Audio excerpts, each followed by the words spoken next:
To replace a pole in an existing fence system, you will start at the top screw using a number 2 square drive bit.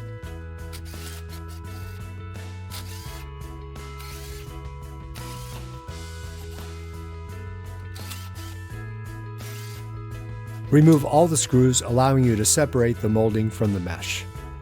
Simply lift the pole out of the deck and replace it with your new pole.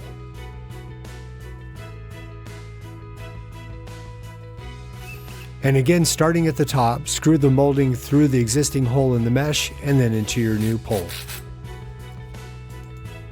Then move to the bottom screw.